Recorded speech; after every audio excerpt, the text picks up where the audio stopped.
सभी को नमस्ते, सभी को राधे राधे।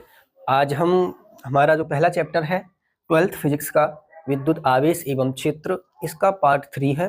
क्योंकि मैंने आपको पहले वीडियो में बता दिया था कि अब हमारी जो वीडियो की लेंथ है वो ज़्यादा बड़ी नहीं हो पाएगी, क्योंकि अभी नेटवर्क इशू बहुत ज़्यादा हो रहा है, जिसकी वजह से हम वीडियो को ज़्यादा बड़ी नहीं कर रहे हैं। फिर भी चलिए कोशिश करेंगे कि आज के इस वीडियो में हम अपना पूरा चैप्टर, जो पहला चैप्टर है, उसको फिनिश कर सकें।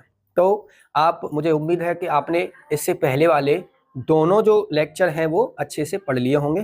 तो आज का हमारा जो लेक्चर है उसको आप ध्यान से पढ़ना, क्योंकि इसमें बहुत सारे ऐसे टॉपिक रहेंगे जिनसे क्वेश्चन बहुत बार आपके बोर्ड एग्जाम में आया है, और आपने अगर 2 पिछले लेक्चर अच्छे से देखे होंगे तो आपको इस लेक्चर में कोई भी दिक्कत नहीं आएगी। तो चलिए फिर शुरू करते हैं। तो हमारा जो टॉपिक है वो है विद्युत द्विध्रुव की निरक्षीय स्थिति पर वैद्युत क्षेत्र, या फिर देखिए इसको अनुप्रस्थ स्थिति भी कहते हैं, अनुप्रस्थ। तो ये ध्यान रखना है, अनुप्रस्थ स्थिति में भी वैद्युत क्षेत्र की तीव्रता या फिर निरक्षीय स्थिति पर वैद्युत क्षेत्र की तीव्रता। तो देखिए इससे पहले हमने आपको अक्षीय स्थिति पर वैद्युत क्षेत्र की तीव्रता का जो फॉर्मूला था वो आपको ड्राइव करवा दिया था। वो आपका होता है E बराबर 1/4πε0 Q/r²। यहाँ पर निरक्षीय स्थिति में देखेंगे तो दोनों जो हमारी डेरिवेशन है उसमें से एक डेरिवेशन आने के चांस बहुत ज्यादा है, क्योंकि बहुत बार आपके बोर्ड एग्जाम में पूछा गया है। तो चलिए फिर शुरू करते हैं। तो सबसे पहले हम देखेंगे कि निरक्षीय स्थिति क्या होती है। तो डायग्राम बनाते हैं। अभी मान लीजिए ये एक वैद्युत द्विध्रुव है जो कि -Q और +Q आवेश से निर्मित है, और इसका जो मध्य बिंदु है वो O है, और आवेशों के बीच की दूरी क्या है, 2L है।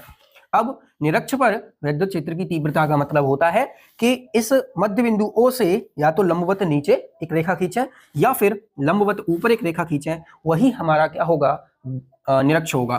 तो यहाँ पर यह मैंने एक निरक्ष पर एक r दूरी पर मैंने एक बिंदु ले लिया है P, जिस पर हमें वैद्युत क्षेत्र की तीव्रता ज्ञात करनी है। तो ये जो डिस्टेंस है वो कितना है, r है।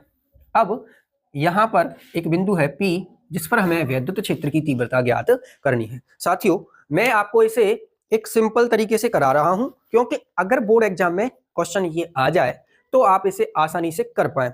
ज़्यादा डिटेल में आपको नहीं बताऊंगा, क्योंकि इस डेरिवेशन को काफ़ी स्टूडेंट मानते हैं कि ये बहुत कठिन होती है, लेकिन आप थोड़ा सा ध्यान से समझना, बिल्कुल बिल्कुल आसान है। तो मैं इसे, देखिए मैंने आपको पहले भी ये करवा दी है, स्कूल में हमने अपने सभी स्टूडेंट्स को ये करवाई है, लेकिन उसमें थोड़ा घटक वियोजन करना पड़ता है, तो वहाँ पे 11th का वो टॉपिक है पूरा, तो दिक्कत होती है। लेकिन मैं इसे आपको एक दूसरे तरीके से करा रहा हूँ, बस थोड़ा सा ध्यान से समझना, आपको बिल्कुल आसानी से समझ में आ जाएगा।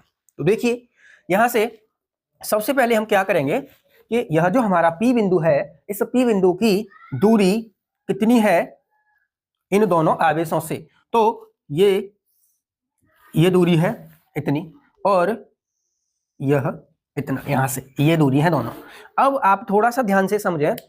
तो मैंने आपको पहले कहा था कि देखिए डायग्राम को बना रहा हूं मैं, ध्यान से समझ लेना। डायग्राम समझ में आ गया तो फिर कुछ भी नहीं है इसमें।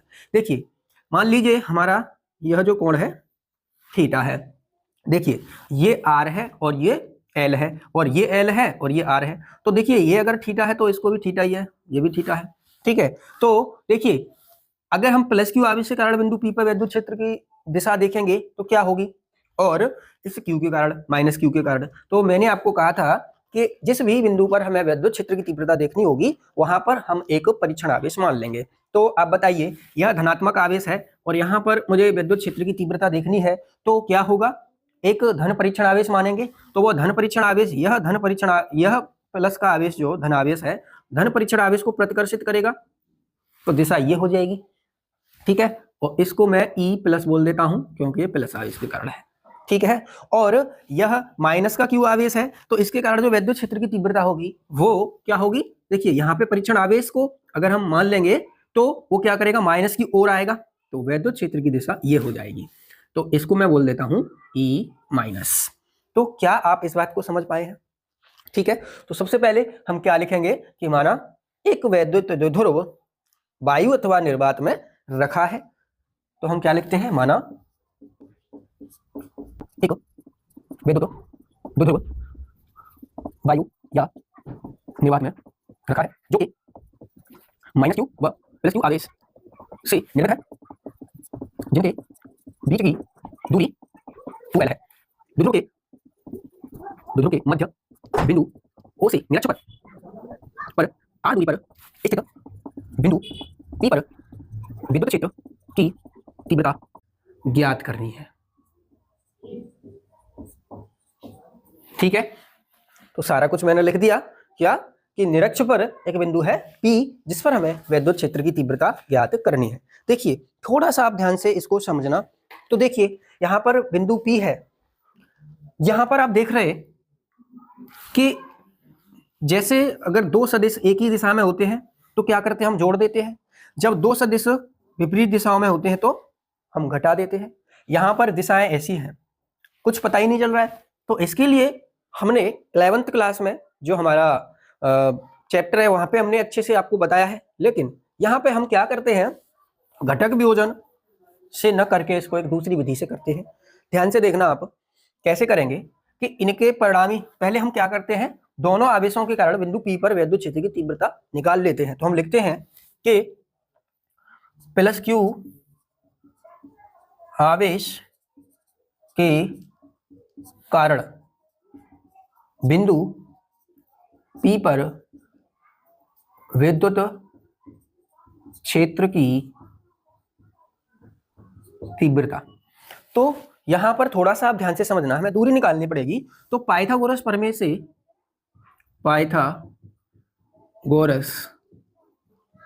प्रमेय से तो देखिए ये एक समकोण त्रिभुज है।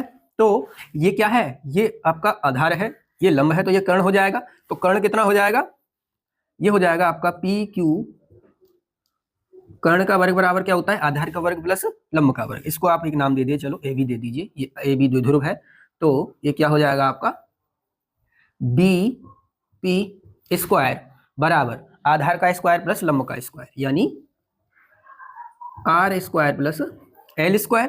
तो यहां से BP का मान निकालेंगे तो हो जाएगा √R² प्लस L²।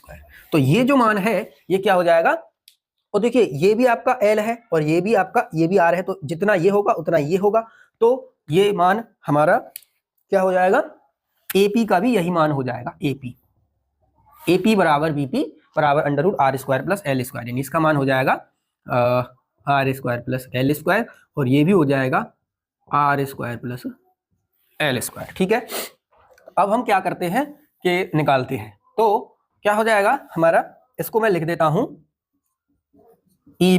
अब R दूरी पे विद्युत क्षेत्र की तीव्रता का व्यंजक इससे पहले वाले वीडियो में बता दिया है, क्या होता है 1/4πε0 Q/R², और R की जगह पे क्या है √ का R² प्लस L² का होल स्क्वायर। अब वर्ग से क्या है √ हट जाएगा, तो यहां से यह जो मान है E+ का ये कितना हो जाएगा, ये हो जाएगा आपका 1/4πε0 Q/R² प्लस L²। ये इतना मान हमारा +q आवेश के कारण होगा।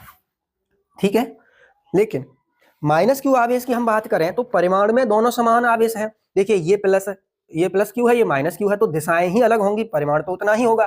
तो हमारा E- का जो मान होगा वह भी इतने परिमाण के बराबर ही होगा, यानी 1/4πε0 Q/R² प्लस L², ये भी उतना ही होगा।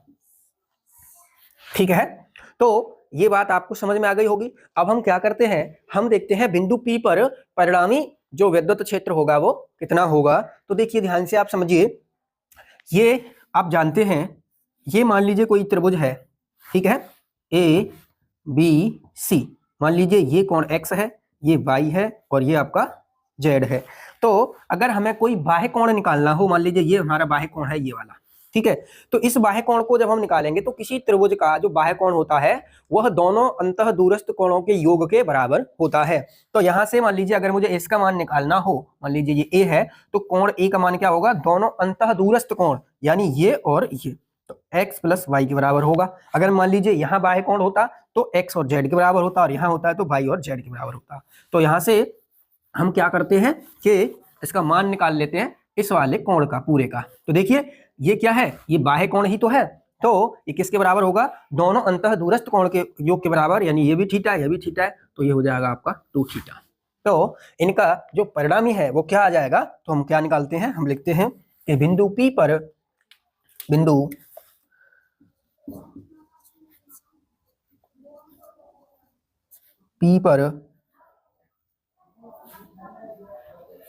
पर परिणामी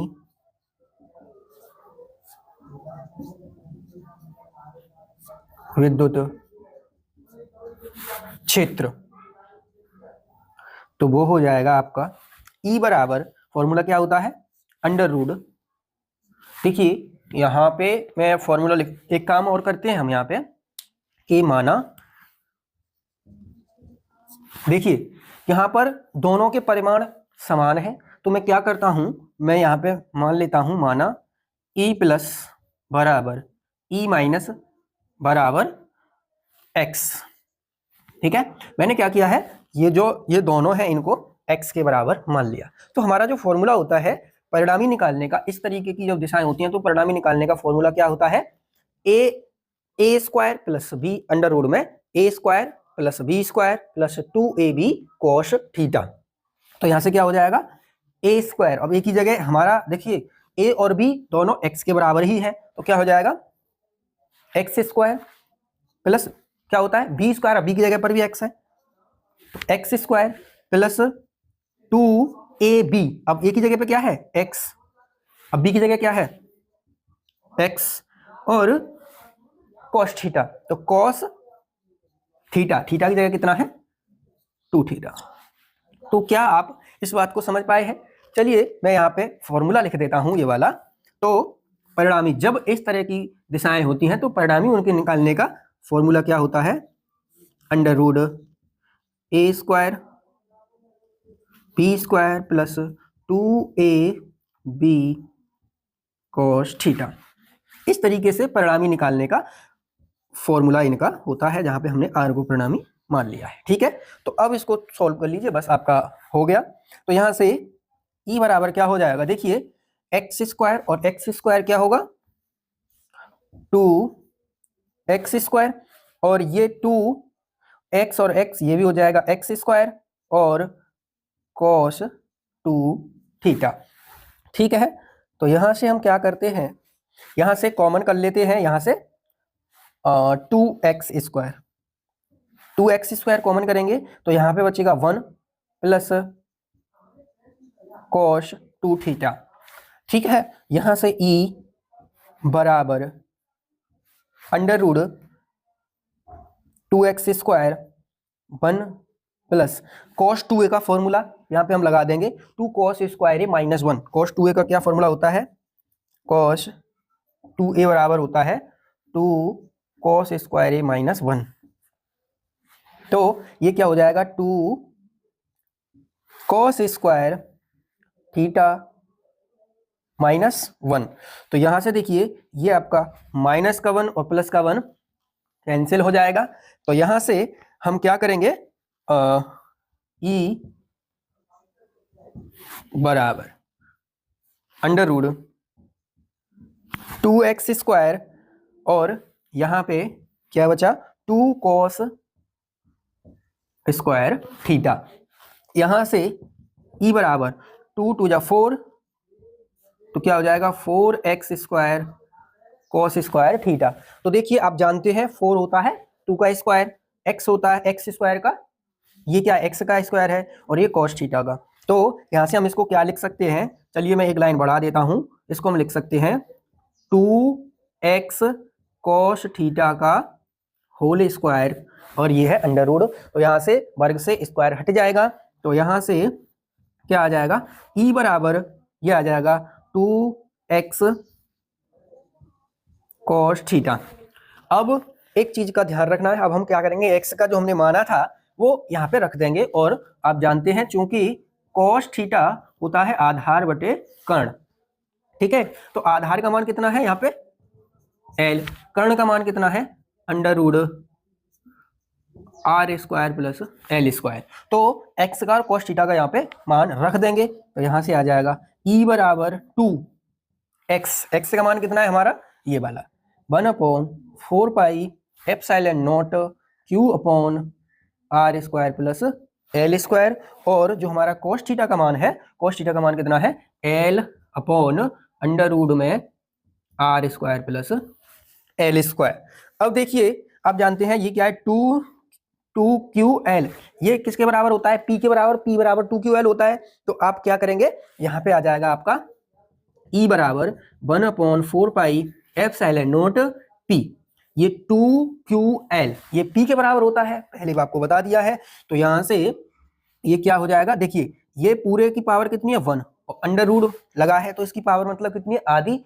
तो क्या है, गुणा करने पे पावर ऐड हो जाएगी, तो क्या हो जाएगा, 1 पावर ये और 1.5 पावर यानी 1/2 पावर, सॉरी ये 1 और ये आधी कितनी हो जाएगी, 1.5 हो जाएगी, 1.5 हो जाएगी। तो इसको हम लिख सकते हैं R square plus L square की पावर 3/2। और यह जो आपका फॉर्मूला है, यही है आपका निरक्षीय स्थिति पे वैद्युत क्षेत्र की तीव्रता का व्यंजक। आप यहाँ पे एक कंडीशन और लगा सकते हैं कि यदि हमने इससे पहले भी आपको बताई थी, जो अच्छी स्थिति वाली करवाई थी, कि यहाँ पर जो आर स्क्वायर का मान है, जो आर का मान है वो एल की तुलना में बहुत ज्यादा बड़ा है, तो एल को आप छोड़ सकते हैं क्योंकि ये बहुत कम है। तो छोटी संख्या का जब आप वर्ग करते हैं तो वो और भी ज्यादा छोटा हो जाता है। तो यहाँ से ये कितना हो जाएगा, यहाँ पे यदि हम ऐसा बोलते हैं कि R much greater than L, तो क्या है, यहाँ पे एल को आप छोड़ देंगे, तो ई का मान कितना आ जाएगा, 1/4 pi epsilon naught P upon, ये क्या हो जाएगा, एल तो हट जाएगा, तो क्या हो जाएगा, पावर से पावर का गुणा हो जाएगा, तो आर स्क्वायर इंटू 3/2, तो 2 से 2 खत्म हो जाएगा।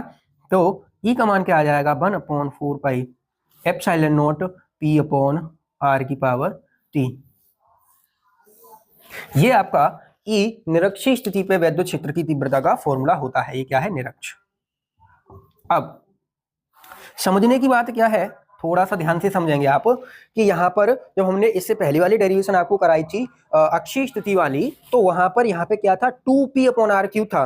तो इसका मतलब हमें क्या पता है कि जो हमारा अक्षीय स्थिति पे वैद्युत क्षेत्र की तीव्रता होती है वह निरक्षीय स्थिति से दोगुनी होती है। यानी हम ऐसा लिख सकते हैं कि अक्षीय स्थिति पे, अक्षीय, या ऐसे लिखें, ऐसे लिखते हैं, ई अक्षीय बराबर 2 इंटू ई निरक्षीय। ठीक है, क्योंकि जो अक्षीय स्थिति में वैद्युत क्षेत्र की तीव्रता है वो निरक्षीय स्थिति से दोगुने के बराबर होती है। दूसरा, आप यहाँ पर एक चीज का और ध्यान रखेंगे, यहाँ पर आप जानते हैं जो वैद्युत द्विध्रुव होता है उसकी दिशा कहाँ होती है, माइनस आवेश से प्लस आवेश की ओर। तो यानी इसकी दिशा क्या हो जाएगी, ए बी दिशा होगी वैद्युत द्विध्रुव की। और यहाँ पर जो हमारी वैद्युत क्षेत्र की तीव्रता की, निरक्षीय स्थिति वैद्युत क्षेत्र की तीव्रता होगी वो हो जाएगी आपकी ये वाली। ठीक है, तो वैद्युत क्षेत्र, इसकी वैद्युत द्विध्रुव की दिशा ये और वैद्युत क्षेत्र की तीव्रता की ये। यानी यहाँ पर वैद्युत क्षेत्र और यानी निरक्षीय स्थिति पर जो वैद्युत क्षेत्र होता है उसकी जो दिशा होती है वह वैद्युत द्विध्रुव के विपरीत होती है। ठीक है, और अक्षीय स्थिति में वैद्युत क्षेत्र की तीव्रता और द्विध्रुव की जो दिशा होती है वो दोनों सेम एक ही डायरेक्शन में होती हैं। ये आपको ध्यान रखना है, एक एक पॉइंट के जो क्वेश्चन है यहाँ से बनते हैं। तो यहाँ पे देखो ऐसा हो सकता है, देखिए सबसे बड़ी बात होती है कि वहां पर जैसे हम कोई डेरिवेशन जब हम करते हैं तो वहां कैलकुलेशन देखो कहीं पर भी मायने नहीं रखती, क्योंकि अगर समझ में आ जाता है तो फिर कैलकुलेशन तो आप कैसे भी उसकी कर देंगे। लेकिन प्रॉब्लम कहाँ आती है, जहां पे हमें समझ नहीं आता कि ये जो फॉर्मूले हैं कैसे रखने हैं। तो ये तरीका बहुत सिंपल है, डायग्राम भी बहुत सिंपल है, इस तरीके से यहां से तो फिर हमने सॉल्व ही किया है, तो वो तो फिर आप आसानी से कर ही लेंगे। मुझे उम्मीद है कि ये आपको समझ में आ गया होगा। फिर हम आगे टॉपिक करते हैं।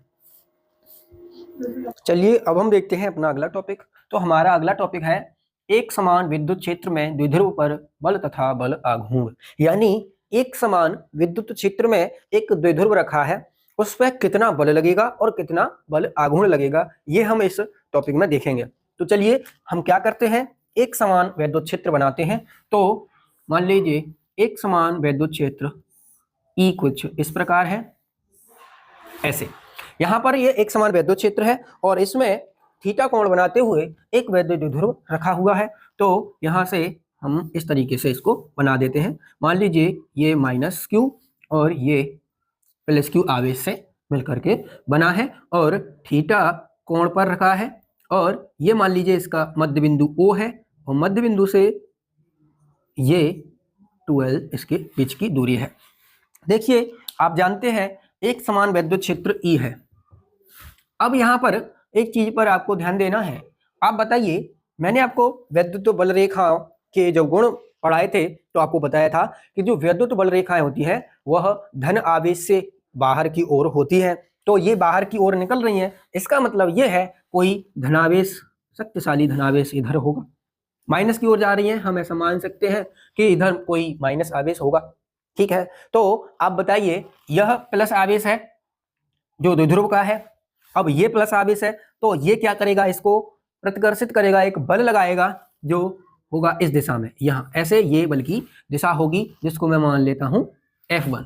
अब आप फॉर्मूला जानते हैं, फॉर्मूला क्या होता है, वैद्युत क्षेत्र की तीव्रता से E बराबर क्या होता है F अपॉन क्यू नॉट। ये मैंने आपको कराया था। तो यहां से अगर मैं F का मान निकालूं तो क्या हो जाएगा क्यू नॉट इंटू ई। ठीक है, तो इस बल का जो मान होगा वो कितना होगा, आवेश कितना है Q, वैद्युत क्षेत्र की तीव्रता कितनी है E, तो F बराबर क्यू ई। ठीक है, अब ये माइनस का आवेश है तो ये प्लस आवेश इसको अपनी ओर आकर्षित करेगा तो अपनी ओर खींचेगा। तो जो बल होगा जिसको मैं मान लेता हूं F2 वो कितना होगा, क्यू ई के बराबर होगा क्योंकि आवेश Q है और वैद्युत क्षेत्र की तीव्रता E है। ठीक है, तो आप यहाँ पे देख पा रहे हैं कि इस द्विध्रुव पर एक बल लग रहा है यहाँ पर इस दिशा में जिसका मान है QE और इस दिशा में एक बल लग रहा है जिसका मान है QE, यानी विपरीत दिशाओं में दो बल कार्यरत हैं लेकिन परिमाण उनके समान है। तो आप जानते हैं जब दिशाएं विपरीत हों, परिमाण समान हो तो क्या होगा, उन पर लगने वाला जो कुल बल होगा वो शून्य हो जाएगा। ठीक है, तो यहाँ पे लिखते हैं कि माना एक द्विध्रुव AB, इसको नाम दे दीजिए AB, इस द्विध्रुव का नाम क्या है AB, एक समान वैद्युत क्षेत्र E में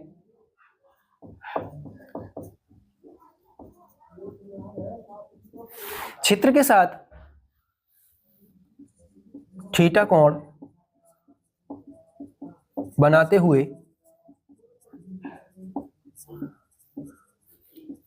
रखा है।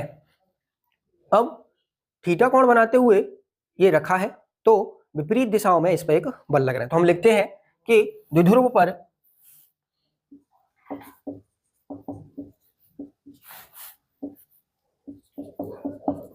लगने वाले बल क्या है, F1 बराबर F2 बराबर QE, यानी दो बल लग रहे हैं जिनकी दिशाएं क्या है, विपरीत है, परिमाण समान है। तो हम लिखेंगे क्योंकि इस हम जानते हैं कि द्विध्रुव पर लगने वाले के द्विध्रुव पर लगने वाले फलों के परिमाण समान व दिशाएं विपरीत हैं।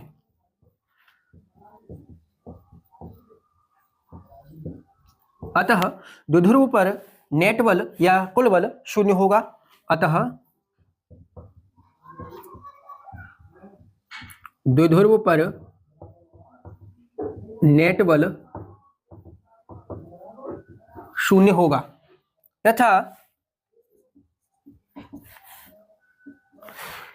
यहां पर हम एक चीज और देख रहे हैं कि बलों की जो क्रिया रेखाएं हैं वो क्या है, भिन्न है।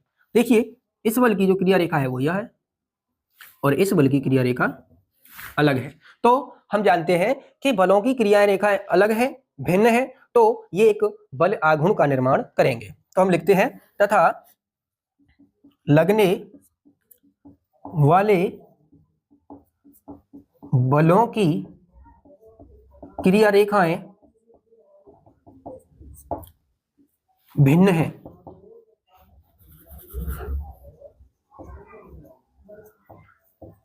अतः द्विध्रुव पर एक बल आघूर्ण लगेगा। अतः बल एक यहां एक बल आघूर्ण का निर्माण होगा। अतः यहां एक बल आघूर्ण का निर्माण होगा। तो वो बल आघूर्ण क्या होगा? अतः बल आघूर्ण जिसको हम टाउ से व्यक्त करते हैं, अब बल आघूर्ण क्या होता है? बल गुणा बलों के क्रिया रेखाओं के बीच की लंबवत दूरी। क्या? बल गुणा बलों की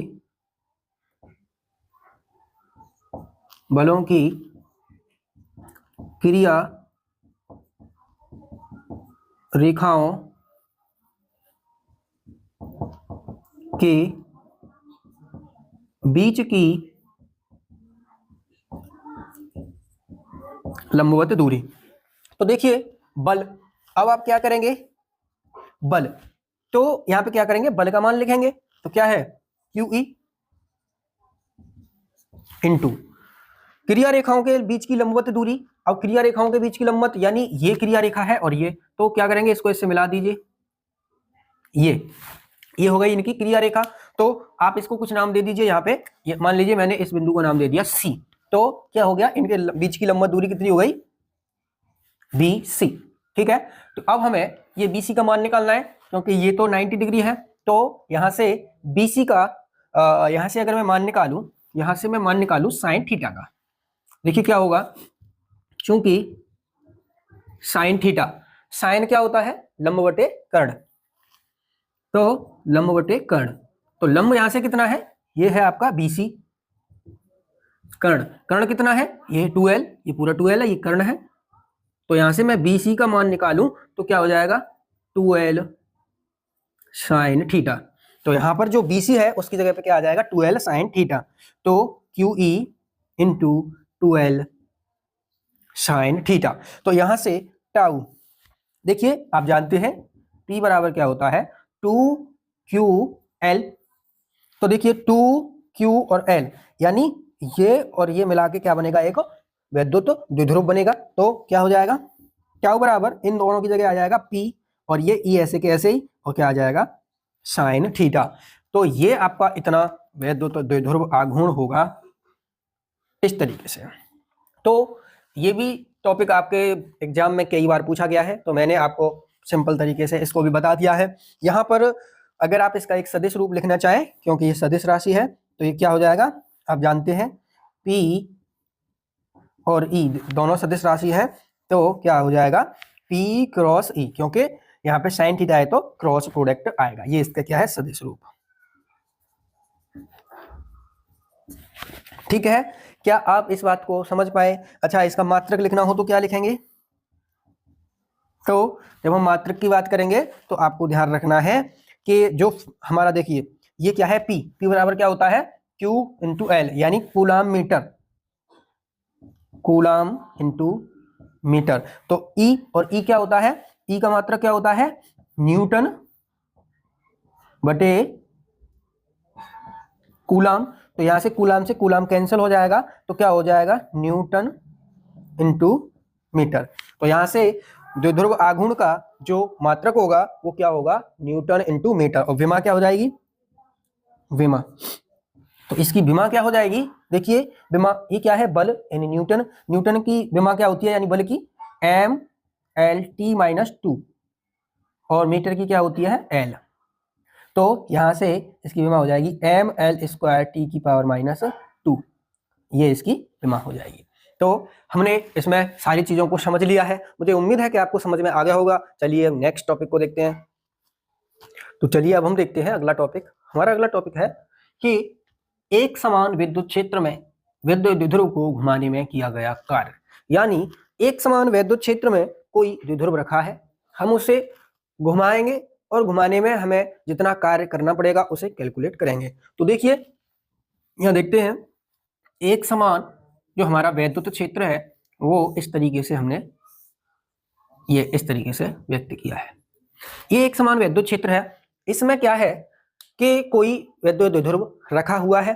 तो मान लीजिए वो कुछ इस तरीके से रखा है, ये माइनस क्यू और ये प्लस क्यू आवेश। ठीक है, हम क्या कर रहे हैं, इस द्विध्रुव को घुमाने में, अब आप जानते हैं कि अभी इससे पहले हमने देखा था कि एक बल इस दिशा में लग रहा था, एक बल इस दिशा में लग रहा था, तो ये ऐसे रोटेट होने का प्रयास कर रहा था, लेकिन बल क्या थे, परिमाण में समान थे, विपरीत दिशा में थे, तो नेट बल क्या था, शून्य था। लेकिन हम इसको क्या कर रहे हैं, ऐसे घुमाने का प्रयास कर रहे हैं, तो ये आवेश यहाँ पे जो धन आवेश होगा वो क्या करेगा, इसको प्रतिकर्षित करेगा, तो हमें कुछ कार्य करना पड़ेगा। तो मान लीजिए हम इस स्थिति तक इसको लेके आ रहे हैं, मतलब ऐसे हमने ऐसे घुमा दिया, तो ये यहाँ पर आ गया प्लस क्यू और यहाँ पे आ गया माइनस क्यू।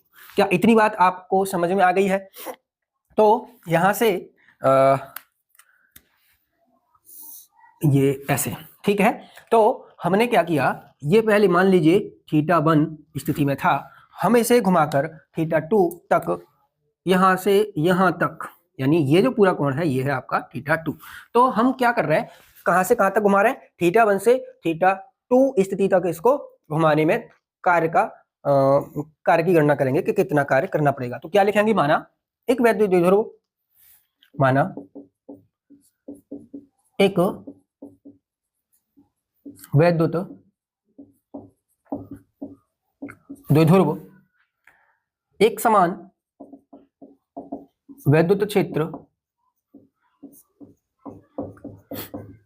ई में थीटा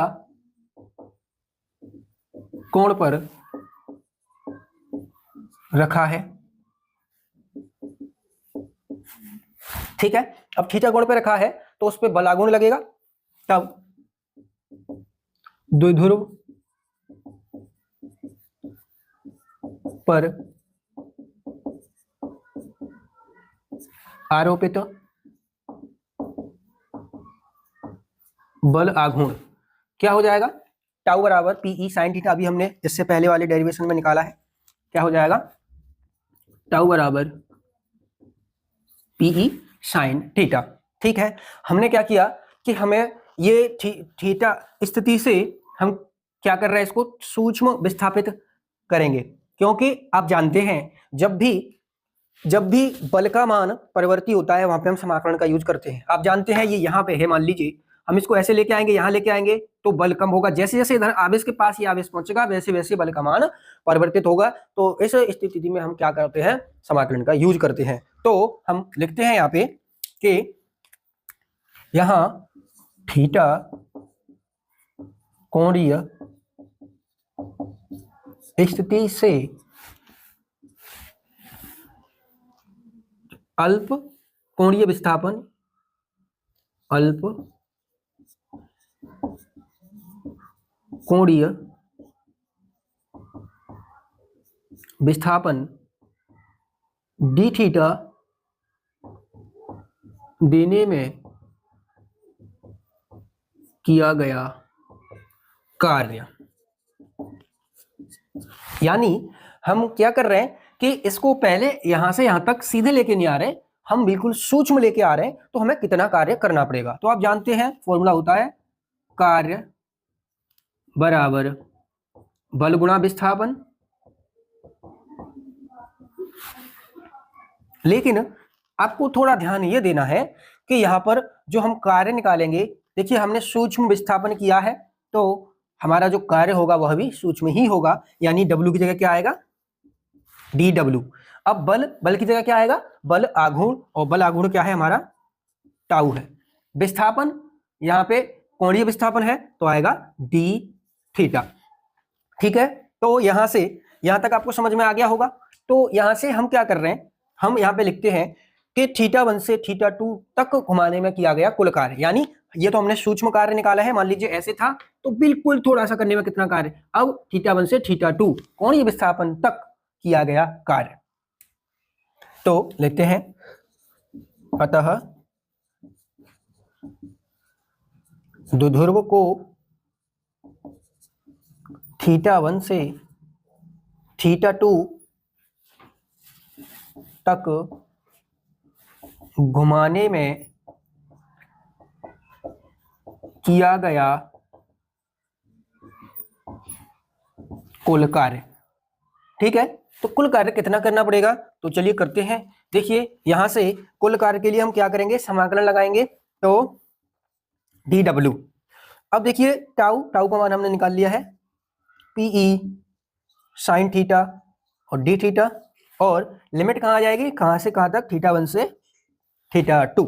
अब देखिए थीटा के सापेक्ष करेंगे तो sin थीटा, ये PE तो कांस्टेंट रहेगा, तो ये dw का जब समाकलन करेंगे तो क्या हो जाएगा, w हो जाएगा, और यहाँ से PE बाहर आ जाएगा, और θ1 से θ2, और ये हो जाएगा sin थीटा d थीटा।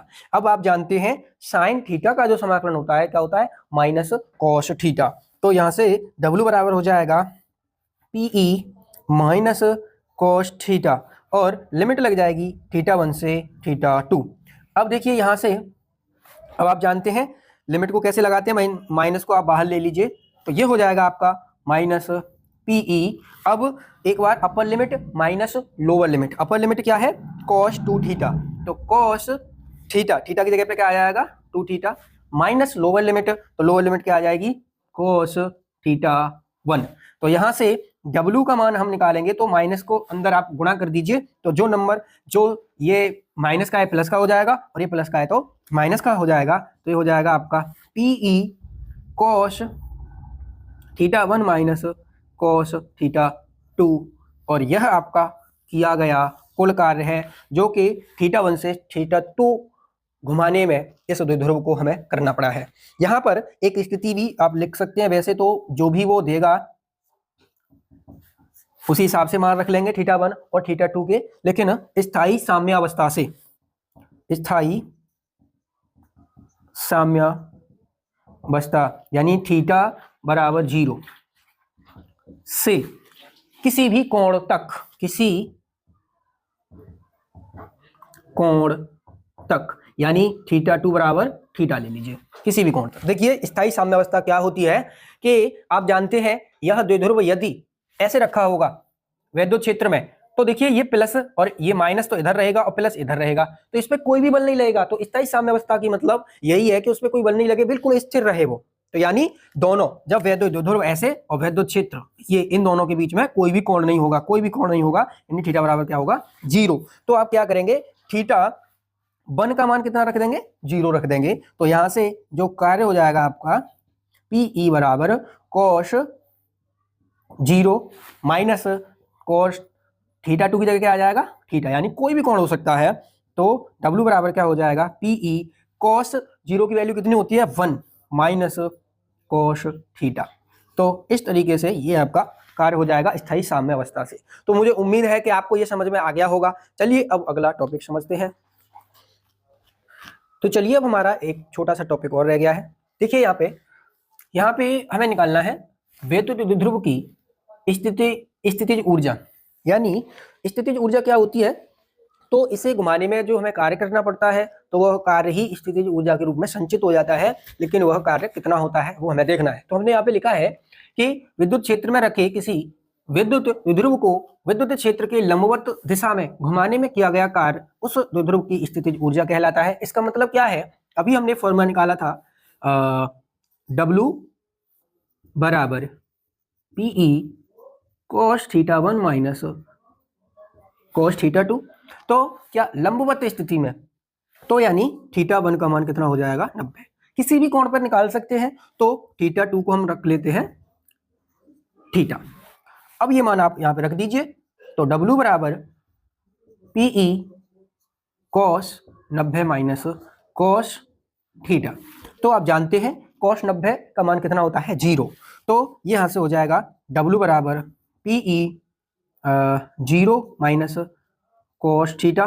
तो यहां से ये माइनस आगे आ जाएगा, तो W बराबर माइनस PE cos थीटा। तो यह जो कार्य है यही वैद्युत स्थितिज ऊर्जा के रूप में संचित हो जाएगा। तो यहाँ से इसको आप U बोल सकते हैं, यानी स्थितिज ऊर्जा U बराबर माइनस PE cos थीटा। ये छोटा सा टॉपिक था, ये पहले भी शायद आ सकता है आपके एग्जाम में, शायद मैंने देखा था, कोई बात नहीं, छोटा सा है, समझ में आ गया होगा। आप इसको चाहें सदिश रूप में लिखना चाहें तो ये क्या हो जाएगा, U बराबर PE, क्योंकि cos थीटा है तो डॉट प्रोडक्ट आएगा इस तरीके से। तो मुझे उम्मीद है कि आपको अच्छे से समझ में सारी चीजें आ गई होंगी। साथियों वीडियो फिर भी काफी बड़ा हो गया है, तो बस यहीं पे एंड करते हैं। एक वीडियो मैं और बनाऊंगा जिसमें आपका गॉस प्रमेय होगा और गॉस प्रमेय के अनुप्रयोग होंगे, विद्युत फ्लक्स वगैरह सारी चीजें मैं उसमें कवर कर लूंगा। तो बस अच्छे से मेहनत करते रहिए, जो मैं बता रहा हूँ इन चीज़ों को आप अच्छे से पढ़ते जाइए, थोड़ा सा जो मैंने आपको पहले करवा दिया है उसको थोड़ा सा पढ़ते रहिए। और अब ज़्यादा दिन नहीं बचे हैं, मेहनत में कमी नहीं छोड़नी है, एग्जाम में रिजल्ट बहुत अच्छा लेके आप आएंगे, ये मेरा विश्वास है। तो चैनल को सब्सक्राइब कर दिया करिए और अपने दोस्त लोगों को भी बताइए, थोड़ा सपोर्ट करिए आप भी, मैं आपके लिए मेहनत कर रहा हूँ और लास्ट तक ऐसे ही करता रहूँगा, ये मेरा आपसे प्रॉमिस है। चलिए फिर मिलते हैं अगली वीडियो में, राधे राधे।